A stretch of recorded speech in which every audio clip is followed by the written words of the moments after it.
سلام وړه وخت مو په خیر. زه فرشته عزیزي یم او تاسو ته نړۍ د وخت خبرونه وړاندې کوم. هیله منده هم چې تاسو به رک روغ یاست.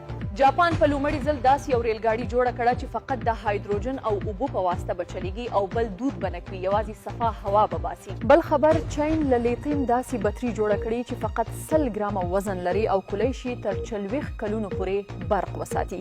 دا بطري په 40 کاله کې فقط یو ځل برق غواړي او بیا کولی شي امنیتي کامرې، سنسرونه او داسې نور شیان روښانه وساتي. په دې سره چین په ټکنالوژي کې له امریکا مخکې شو او چین په ټکنالوژي کې ټوله نړۍ ته ماتې ورکړه. بل خبر دا، ایلن پین په نوم یو نابغه ځوان داسې یو چکش جوړ کړي چې هیڅوک یې نشي پورته کولی. جالبه دا ده چې دی یې پخپله پورته کولی شي. دا ځانګړي سوټک د برېښنایي مقناطیس او د ګوتې نښې سکینر په مرسته کار کوي. یعنی که بل څوک وغواړي دا سوټک پورته کړي نو سوټک به ورته د غر په شان دروند شي. بل خبر، په چین کې اوس خلک کولی شي په بازار پاور بانک په کرایه واخلي او خپل موبایل په چارج کړي او بیا یې هر ځای کې ورته وسپاري.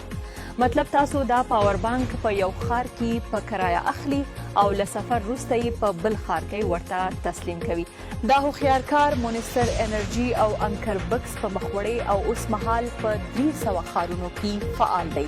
بل خبر، په برازیل کې د ځنګلونو بیارغونه اوس د ټکنالوژي په مټ کېږي. هوښیار ډرونونه او روبوټونه په ګوډه کار کوي او په یو ساعت کې تر 2000 ونې کرلی شي. دا سیستم نه یوازې جمکه نقشه کوي بلکې د هر تخم روغتیا هم پالي.